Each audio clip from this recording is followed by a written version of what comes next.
Good morning, good afternoon. Good afternoon. Today is Saturday, May 14th, 2011. I'm speaking with Dr. Helen Roy of Bangladesh, and we are here in New York. Now, Dr. Roy, what's your desh? Bangladesh. And what village, what district? Actually, I was born in Chittagong, in we call the name, I don't know, Joshtapura, the village. Okay. But actually, I was because my father migrated in Chandragona. You heard about the Chandragona Christian Hospital there, okay, and the paper mill. So that area, I lived. Actually, my childhood was there in Chittagong. In Chittagong. But what is your? Yeah, that's the Chandragona. Okay. It's so, by the way, you are from a Christian family, right? Yes. Yes. But what is your ancestor? But my background, actually, my parents, they were Hindu. Okay. Yeah, and then when he converted, okay, so that time I was born, obviously. So that time he moved to Chandragona. And they converted after you're born or before you're born? After I was born. After you're born. Yeah, yeah. So me and my brother. Any particular reason they converted?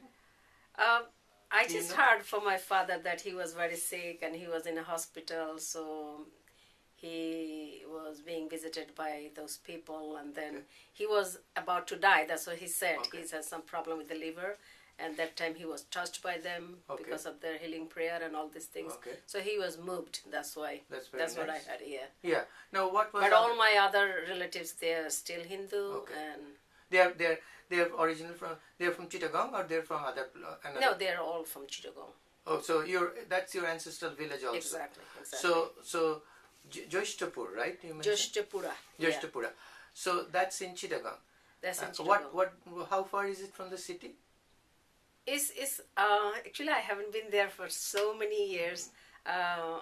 We used to. I think it takes like 1 hour or so from okay, Chittagong, main Chittagong city. How is the but where like? I'm living now. Before I was coming here, I was living in Dhaka, but my parents, they were living in Chandragona. That's from there. It will take kind of like 2 hours. Okay. Now, do you know? Can you tell us? Oh, but you have not been there. No. Do you have any idea? So you have no idea as to how the village looks like. It's a big village, small village. It's really a big village. So far, I remember my childhood. I mean, we used to visit there because our relatives. So every year we used to visit there. Yeah. So it's a big village. It's a mixed village or Hindu village? It's the majority is Hindu and some part that was Muslim. Muslim, too. Okay. Yeah. Now, where did you go to school? I went to school in Baptist Mission Girls High School in Borishal. Borishal, okay. Yeah. And so you're a resident there. You live there, right? No, I used to be in the dorm. Dorm. I mean, that's what I mean. Hostel, dormitory, yeah. hostel, yeah. And so after that, what did you go to school? Where did you go to college? After that, I went to college in, that's also in Chittagong, in Rangunia College. Okay. After that, I went to medical school in Chittagong. Chittagong Medical School. Chittagong Medical and what specialty you did in medicine? Actually, I was interested in OBGYN, so okay, I haven't done the highest degree on that, but I did some specialization okay, on that. Yeah. Okay. And when did you come to the United States? Actually, here, because I came with my kids and all this, yeah, so I started to go to school, but then I couldn't. What year you came? Oh, I came in 1994. Oh, so September 94. Still, yeah, 15, 16 years. Yeah. Now, when you were in college, school, Borishal, did you used to go visit your family on a regular basis in Chittagong? Actually, when I was in school in Borishal, we used to get only 2 vacations. Okay. So that time, yeah, sometimes I went. Okay, you went by yourself. It's been long, many years, so I remember I went. Yeah. Now tell me about your family. I mean, how many brothers and sisters? We are 2 brothers and 2 sisters. My brother and eldest brother, he's in Dhaka, and my sister, she's also in Dhaka. One of my brother, he was in Middle East actually, but now since last 2 years he's in Canada now. My youngest brother, and his family. So part of the family is, your parents are still. My mom is alive, still alive. And in Dhaka. She's with my sister. With brother, right? Right now with my sister. Okay. Yeah, like. Now, what were you in Bangladesh in 1971? Oh yes. And yes. And how was the situation at that time? I just got admission in medical school, and then it started. And that time, actually, I was not that oriented, politically. So what happened one night? I hear that a lot of problem. What happened? So you don't know, big riot. What's happened? So it's like the some happened very close to our the medical school in Mehedibag there. So it was a riot between the non-Bengali and Bengalis actually that time. So after that, at some point we were asked to leave the hostel, yeah. Okay. And we just started like 2 months only, right? 2 months only, and we have to leave. And then again we came back and we see that all our belongings are gone from the hostel. Nothing is there. Who took it? We have no idea who took it actually, and everything was ransacked. Nothing is there. Even my photo albums, nothing is there. So it was surprisingly, I was like shocked. So what is this? Then we have to then say, what happened?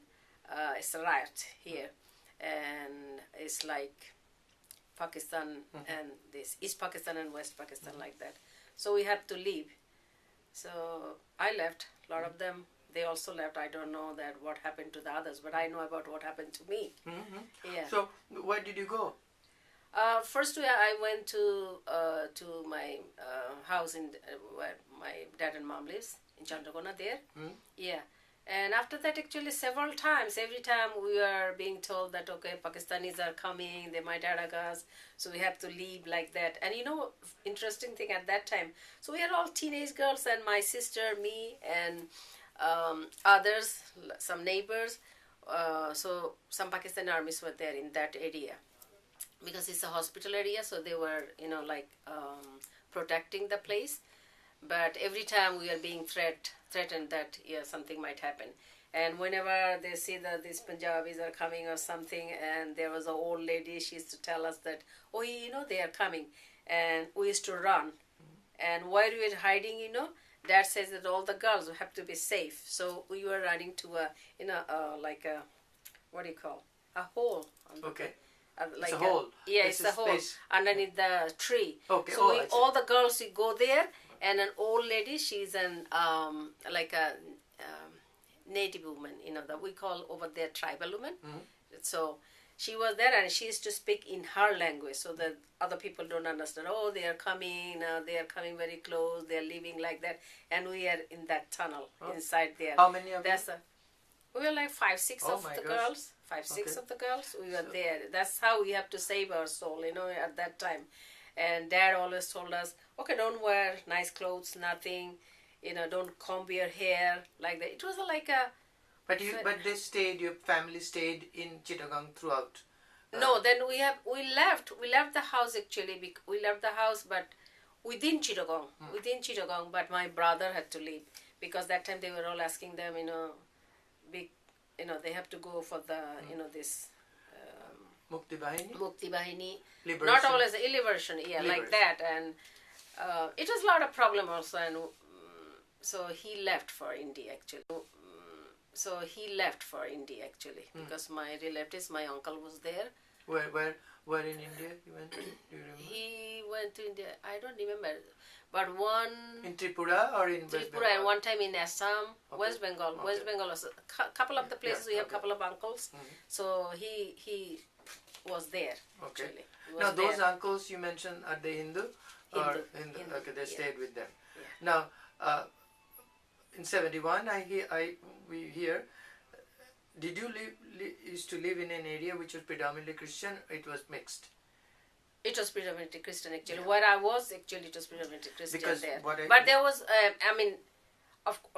can't say that, because it's while we are living is a secured area that Christian people live, but we have the bazaar area and all it. Those all are Muslims. But generally the Pakistanis didn't attack the Christians at that time because they thought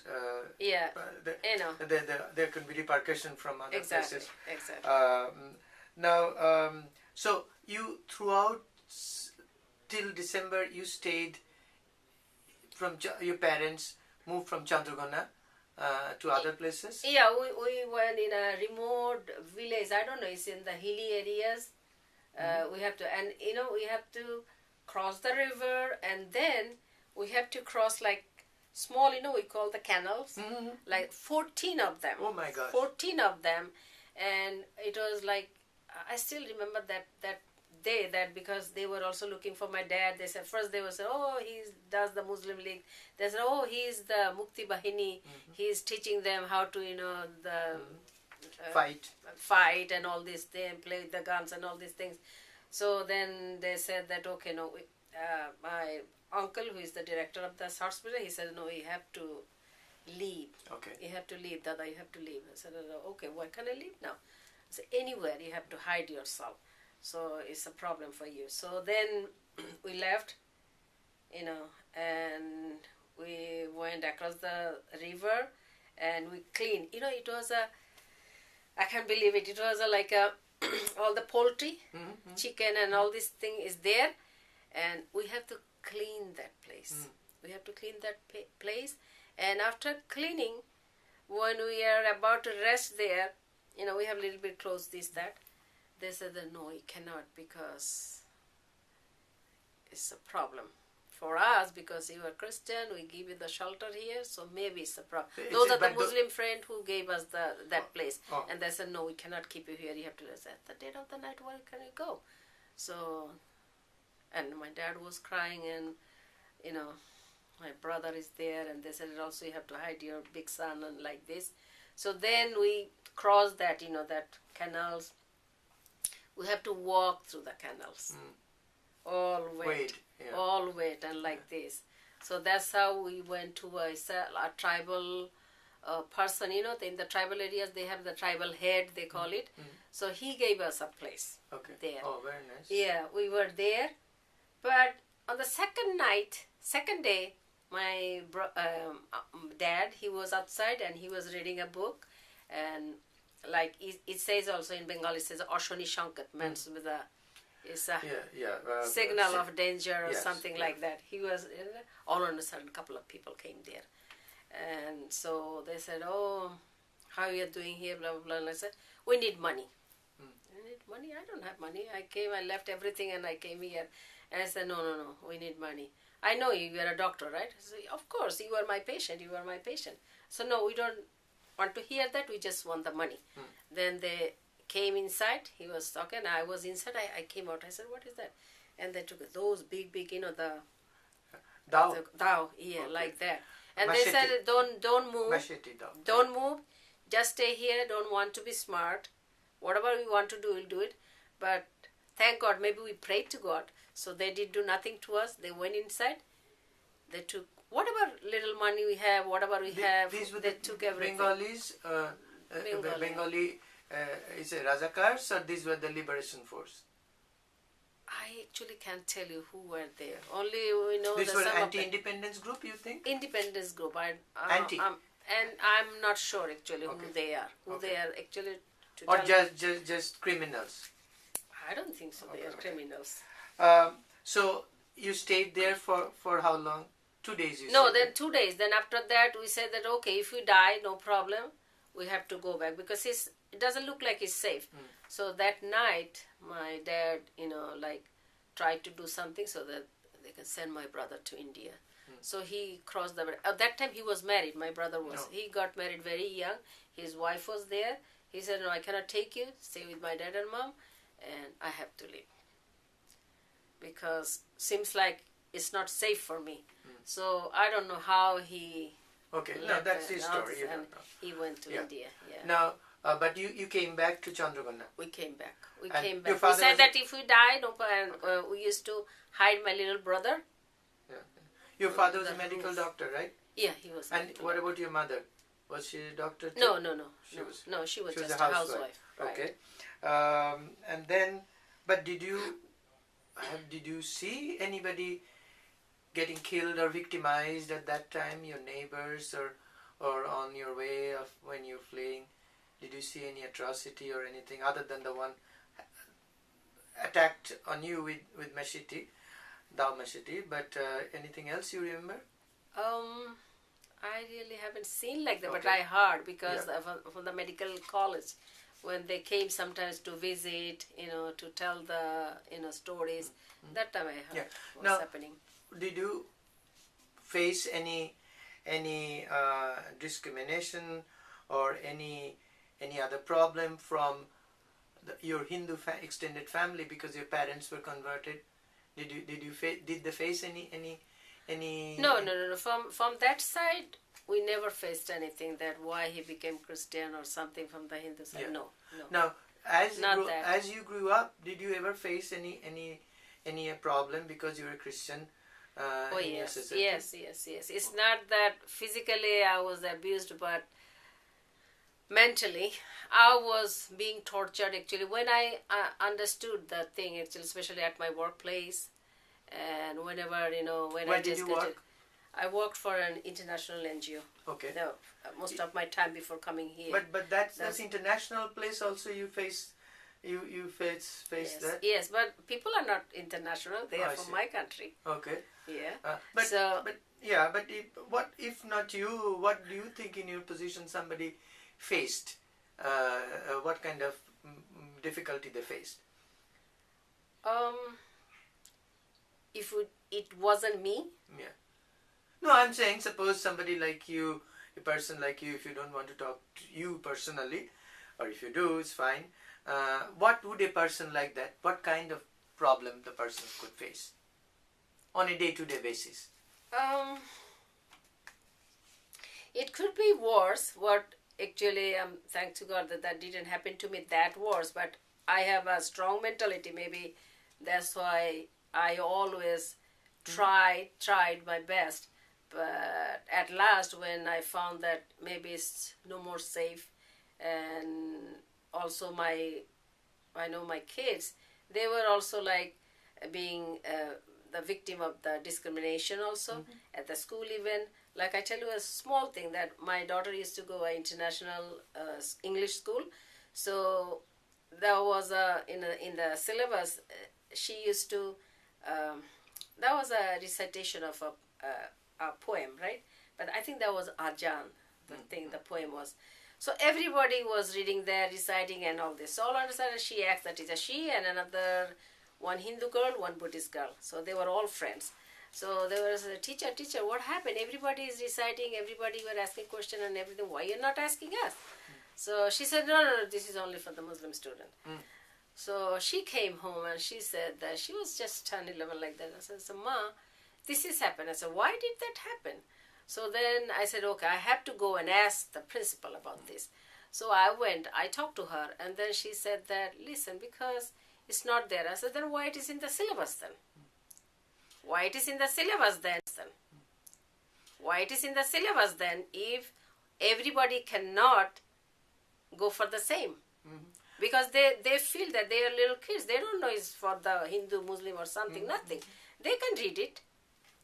Like that. Azan means it's a call for prayers. Yeah, a call for prayers. You shouldn't create that mentality even to these kids that, putting something, poisoning their, Anything brain. else you recall that other people faced at work or elsewhere? At work, because I know actually for myself and others, they faced how did they tackle it or what was their mentality in that point, that I cannot explain to you. But it happened many cases, especially in my job, whenever like a Christian was coming and I was one of the group for the hiring, so they always said, Dr. Roy, why did you hire her then?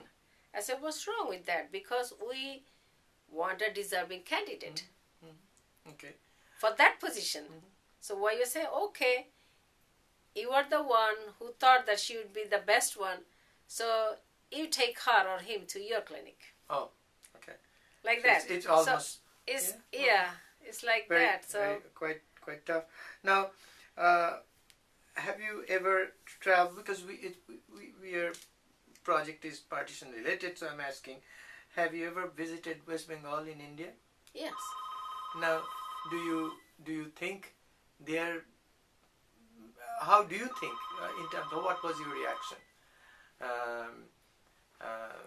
Actually, I didn't visit during that riot time or other time. No, even normal time. Normal time. What I mean, did you find any difference? You are a minority in Bangladesh, you are a minority in West Bengal. No, do you not find really. any But difference? no. I felt like more, like a welcoming situation over there, and I found it's a peaceful area. I haven't West Bengal. realized West Bengal. Okay. Yeah, Because a lot of public places also went. Lot of other places went. Spoke to other people. I haven't felt that way actually. okay. Yeah. Now that's where the question comes. Why do you think, for example, in Bangladesh, almost all minorities, Hindus, even Christians and Buddhists, had to leave for India, but Muslim minority or Christian minority in West Bengal didn't leave for Bangladesh? You follow what I'm saying? Why one minority left in one side, the other minority didn't leave? What, have you ever thought of it? You follow what I'm saying? Yeah, I do follow you. Actually, that shows that what I just said to you, that when I visited West Bengal, I haven't felt that. The feeling that I feel when I'm in Bangladesh, that every time I felt that I'm different from them. Really? I'm different from them because I'm not this mainstream, maybe. That's why maybe I'm not. When we were little, we never felt that way, actually. Maybe we were not aware of this situation. But when we grew up, when I was there, when I was working, I was studying, I felt it. I felt it all the time. So maybe that's why that nobody is coming from the other Bengal to this side. Okay. Because they are not going through what this side of the Bengal is going through. Okay. Now, we are almost at the end. Do you know, because of the partition, do you know, is anybody benefited? Anybody gained because of this partition? Personally, if you ask me, I don't think so. No. I don't think so that anybody got benefited. Which way you say that? I mean, I'm just saying, if Bangladesh benefited, West Bengal benefited, if Hindus benefited, Muslim benefited, or Christians or Buddhists, was there anybody? If you benefit, in a sense of benefit, it comes in many ways. That benefit, one thing, that saved their life, right? Yeah. Well, another way, maybe politically they are gained. Who gained? I don't know. Maybe the Bangladesh politically gained, or I don't know. I'm not really politically oriented that much, but always these type of things. There is one thing: is politics plays a role over there. I believe that. Because in medical school I saw how is the politics. So I don't know, but obviously I don't know who was benefited, but what my personal feeling is that the country where you were born, the country where you were raised, you nurtured of your whole life over there, and sometimes you are in one point you are uprooted, and you have to be planted the other side of the world. I don't think so anybody is being benefited in that. I don't think so. So no matter how rich is this soil, no matter how poor is this soil, but that was mine. That was mine. True. Yeah. So that's the people who were displaced, they lost, of course. But if the people who stayed, did somebody who stayed back benefited? If not, it's okay. But no, benefited in a sense that those who left. They have been saved. Yeah. Okay. Now, how do you think we can build a society where minorities and majorities, Muslims and non-Muslims in Bangladesh and in West Bengal, Hindus and non-Hindus can live together peacefully? Is it possible? It is possible, though it's very tough. Now the days has come you see the world, and if you study every day's event, you see that it's getting tougher and tougher, because you know what? We don't have that peace in our mind that we can show that peaceful or right way to others, because we lost within ourselves that peace and that thing. But still there are people like you, Dada, that you, Bodhi, you are doing, your group is doing. I think still there is time, there is hope. Okay, that's we very can good. do that. That's very good to know. Yeah. You know, so but from your side, you think socialization with others is possible. You socialize. Yes, of course, with, it's possible. Yeah. It depends on you. The person who wants to socialize have to be a broader minded. Have to be, like the accepting things and absorbing things. Otherwise you can't. But sometimes you can't do that. That's why I'm here. That's why I'm here. Otherwise I would have been there. Yeah. Right. Right. Now I'm almost in the end. So is there anything else that you want to add, that I didn't ask you? Something that comes to your mind? Something actually, right now you asked me that whether we can create a really peaceful society. I feel that really, I don't know how I can do that, but I really feel it really, because, still my mom is there, and they supported me to be a doctor. And when my father was suffering, I was there. And to tell you the truth, just before I was coming, 94, my father passed away. And before his death, he told me, "Ma, don't go to that country. That's not your country where you are going. Why you are not living here?" So Dad, this is the problem. Every day I'm situating at my work as if I'm not welcomed over there. And that situation is, even my Muslim friends said, "I know you want to go there because we are torturing you."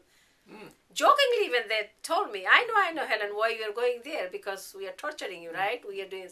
I said, "So you know that, right? You are torturing me every time." Anyway, so that time, and I feel that still like my mom is there. Being a doctor, she is like suffering from Alzheimer's and all that. I can't be there.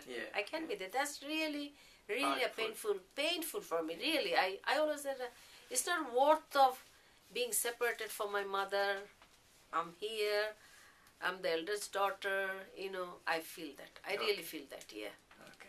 Yeah, that's the bad part, that I saved my soul maybe here. And they always said, no, even they're just good, because when we are practicing also, we're facing problem. Okay. A lot of other things that we have. It was like so brilliantly they tortured us. So, in such a way that that's no physical abuse, nothing.